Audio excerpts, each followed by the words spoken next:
everyone, it's Allie with Franklin County Solid Waste. Today on Trash Talk, I'm joined by my AmeriCorps member, Christine. Hi! Yes, and we're so happy to have her through AmeriCorps with the Environmental Education Leadership Course. So thanks for coming on today. Thank you, Allie. Christine's going to talk to us about vermicomposting. If you don't know what that is, composting with worms. But before we get into it, I want to remind everyone of some upcoming events we have in the county.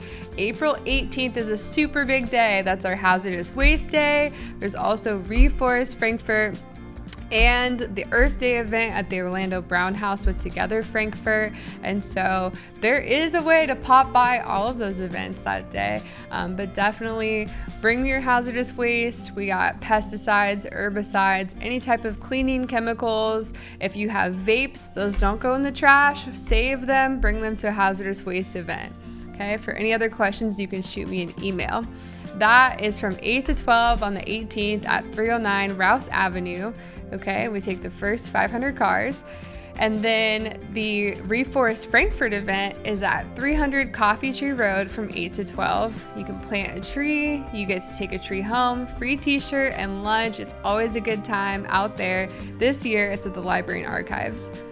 And then the other event, Together Frankfurt's Earth Day, Christine will be there tabling with information on what is and isn't recyclable, what classifies as hazardous waste, and that is in the Orlando Brown House Gardens. And then we also hope you can join us to volunteer for our Main Street Clean Sweep event in partnership with Bluegrass Green Source as the sponsor and with KSU as our host. And so we'll be meeting in the Exum parking lot, and it'll go from about 1 to 3. You can pop in and just help out for 30 minutes, just an hour. But we're just going to be picking up litter on Main Street, keeping our community clean, show Mother Nature some love on Earth Day. You get a free t-shirt at that event too, and it's always a really cool design. So be sure to pre-register so we can be prepped with how many t-shirts. But if you just feel inspired that day to show up, you can also just roll up and help out.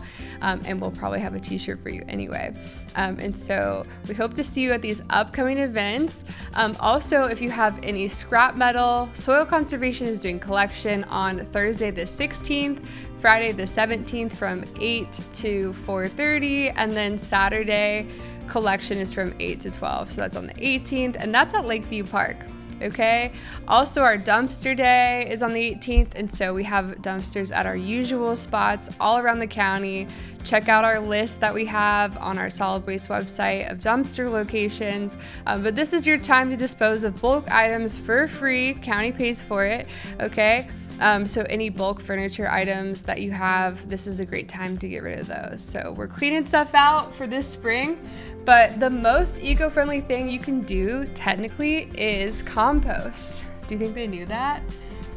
I think they may know about composting, just not composting with worms. Composting with worms. So this is a really easy way to compost if you don't have a yard, if you don't have the space. And Christine's going to talk to us about how to vermicompost. So as we're going into Earth Month, it's gardening season approaching. I think a lot of people already have compost piles at their home, whether it be a tumbler, a bin, just some pile they're building up in their yard. But vermicomposting you can do from indoors, primarily indoors. It gets too hot if you have a vermicomposting bin outside. But like Allie said, it is composting with worms, specifically red wiggler worms, because they can tolerate the most environmental change. You can either do it yourself, you can get 2 totes from like Target, Walmart, any local retailer, put some holes in the bottom and just stack a bin on top of another one without holes, or you can buy almost like a preset kit online, and the layering would be the same for every single one. So it's either a layer of paper, newspaper on the bottom where your holes are punctured so the worms can kind of migrate, their casings can go down into the second layer, create some compost for you to collect there. And then you can use coconut coir, peat moss, soil, any kind of sort of dirt, soil material. Just mix it with water and some paper clippings, and then you can just throw the worms on there, let them be at home for a little bit. They recommend that you take about a week, I believe, to let the worms get settled into their new home, and then you can start throwing your food scraps in there. You can Every once in a while, throw some eggshells or some coffee grounds in there. You can throw in yard clippings, grass, dead leaves. Anything that you would throw into your ordinary compost, worms only have to eat every 3 to 7 days. So they kind of just do their own thing if you leave them alone. And at the end of 3 months, at a minimum, you'll have a good amount of compost to use in your own yard. Yeah, I know, it is super cool. What I'm noticing right now with my bin is I'm having to pause additions because I've added a lot of scraps, and so it's a bit wet in there.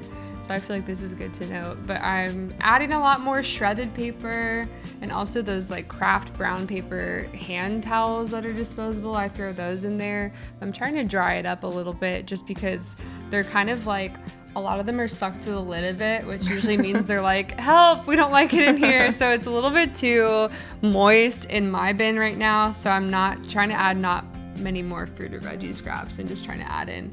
They love shredded paper. It's a good bedding. Yeah. Well, there are a lot of ways to troubleshoot a vermicomposting bin. If it's getting smelly, it's probably too wet. You got to add some drier things into it, like the paper towels and everything that Allie just said. If you're getting stuff like fruit flies, you probably have a little bit too much more food in there too, so just cut back on that. Sometimes you might have a worm or two escape, and it's just because they're seeking food and shelter somewhere else. So, you know, it's just all about giving them the perfect climate to live in. But it's relatively easy. It's not as difficult as it sounds. The worms kind of just do their own thing. And Christine has 2 more bins available. She already did a lesson at, was it Collins Lane Elementary with the garden club there. And so if you are an educator, reach out to Christine and she is available to come set up a vermicomposting bin for your classroom. We have 2 more left. But in terms of members of the general public, there's so many good resources online of how to start a vermicomposting bin. So if you're feeling extra inspired this Earth Month, that's a great way to reduce your carbon footprint by keeping your food waste out of the landfill. absolutely.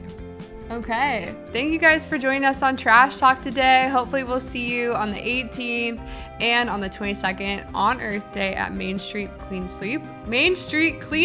That's a mouthful, at KSU. And we'll see you next time. See you all next time.